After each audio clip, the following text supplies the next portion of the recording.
पुणी गोटे नुआ भिडियो को आपको स्वागत करुँच। आज आम आलोचना करिया जे जड़े पठे आम पाखु जे आम जो कहूँ 50 मार्क जदि इनक्रीज हो जाऊँगी पिला 200 जी रखी ता मार्कटा 250 हो जाए ना कौन तार तो टोटाल फुल मार्क 240। तांकर कमेंट कह कथा ठीक किंतु सी प्रश्नर क्वेश्चन पचार प्रोसेसटा हूँ भूल। या 2014 मसीह एसएससी गोटे रिक्रुटमेंट बाहर करथिला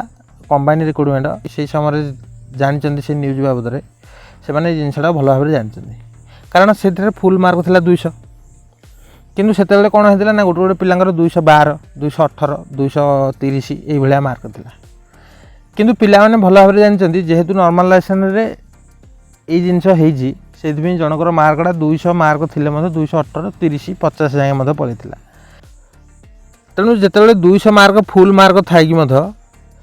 जदि गोटे पिला 150 मार्क सिक्योर कर से क्षेत्र में तार आउ 100 मार्क इनक्रीज होता कारण सी जो नॉर्मलाइजेशन प्रोसेस जहाँ भी रखी पूरा सठिक फॉलो होता और तार 100% आकुरेसी था। बर्तमान से आकुरेसी हिसाब से गोटे पिला जेहेतु 65टा क्वेश्चन लिखिकी आसी तार 130 होती माने से 60टा कि 63टा खंडे ठीक है गोटे जोटे भूल होती तार सिलेक्शन प्रोसीजरटा को आग धराई जेहेतु प्रथम आम नॉर्मलाइजेशन देलानी पिला माने 110 115 120 ये अटेंड करके आस जद्वारा कौन है ना से आकुरेसीटा बिलो होगा आकुरेसीटा बिलो हो जो नॉर्मलाइजेशन मार्कटा बहुत इनक्रीज हो एसएससी ये भूलटा करथिला 2014 मसीह एग्जाम कैंसल हो जो मैंने भी जानी से समय भल भाव में जानी नॉर्मलाइजेशन जदि फुल मार्क 200 रही 250 मार्क एसएससी रे भी देछि एटा मु भल भाव में जानी एवं आपको 50 मार्क इनक्रीज ये हो जो मैंने भी कमेंट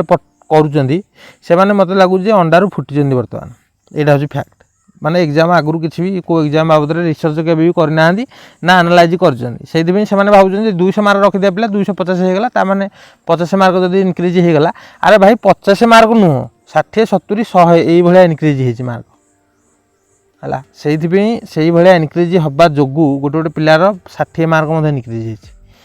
हो सिलेक्शन लिस्ट भितर को भर्ती कर जड़े 140 नंबर रखी पिला हाई कट ऑफ डिस्ट्रिक्ट रे 175 कट ऑफ जाइथिला बेले तार 140 रे सिलेक्शन है केमती मत थर कहते सी जो डिस्ट्रिक्ट रे वर्तमान सुधा पाई माने प्रिफरेंस 1 हिसाब से पाई कि हाई कट ऑफ डिस्ट्रिक्ट तांकर सिलेक्शन केमती है हाई कट ऑफ डिस्ट्रिक्ट जदि 175 जाइए मालकानगिरी डिस्ट्रिक्ट तांको डिस्ट्रिक्ट रे सी हाई कट ऑफ डिस्ट्रिक्ट रे 140 रखिकी पाइले कि मत ये थे आलोचना कर तेणु से क्षेत्र में सी दरकार पड़े 60 मार्क इनक्रीज होता है जो मानकर 160 170 थिला से जब लिस्ट रू बाद पड़े ये ना मार्कटा को डिक्रीज कर जो मैंने 130 120 140 रखिकी 175 एभव रखी मैंने कटकटा 175 जाइए गोटे डिस्ट्रिक्ट मैंने जो हाई डिस्ट्रिक्ट कटअप जहाँ भी रहा से कटकटा सदाबे 180 190 200 पाखापाखि कटकटा जाइए निश्चित कारण 15-20 मार्क फरक निश्चय रोज जेहेतु नॉर्मलाइजेशन रे एते फरक रोची सेतेबेले कटअप डिस्ट्रिक्ट वाइज कटअप फरक रहिबो तेणु जो पिलानी भावुचन 50 मार्क इनक्रीज होला परे 250 होगला और 240 रू 250 किनदेला नॉर्मलाइजेशन अच्छी आपण केते मार्क को नेकी परीक्षा देइथिले हेटा इंपोर्टेंट नु सब पिला समान मार्क को परीक्षा देइथिले किंतु नॉर्मलाइजेशन जेहेतु उणाधिक कर दैछंदी सेटा फरक पड़ुची आ 240 मार्क को एग्जाम दबाटा जहाँ 120 मार्क एग्जाम देते सब पिला देते दरकार पड़े 150 आपंकर बढ़ी था एवं 120टा क्वेश्चन सिलेक्शन बाहर 50टा क्वेश्चन सिलेक्शन प्रोसीजर बाहरी पार ना हो पार ना सब विषय 10-10टा क्वेश्चन आसला 5-5टा आसिकी जहाँ 50टा क्वेश्चन की नहीं गोटे सिलेक्शन प्रोसीजर हो पार ना आपड़ कहीं भावुं 120टा क्वेश्चन ने गोटे सिलेक्शन प्रोसीजर हो पार 100टा ने 200टा ने हो सेमती किसी बाउंड नुह समस्त सामान हवा दरकार जमी समस्त 120टा क्वेश्चन सामान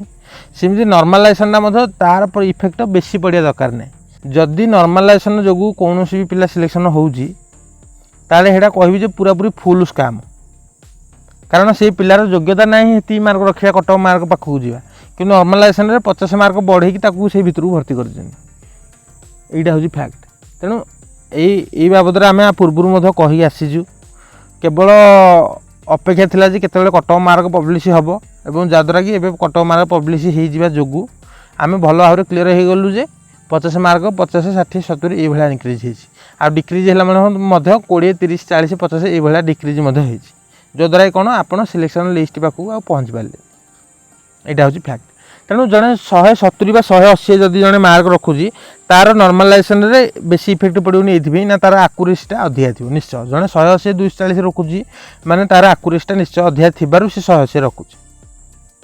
तेणु ता मार्कटा केते नॉर्मलाइजेशन इफेक्ट पकेबनी जदि कैंडिडेट वाइज होता ताहले से क्षेत्र में एवरेज मार्क हिसाब से होता बा एवरेज क्वेश्चन अटेम्प्ट हिसाब से होता किंतु जेहेतु आकुरेसी हिसाब से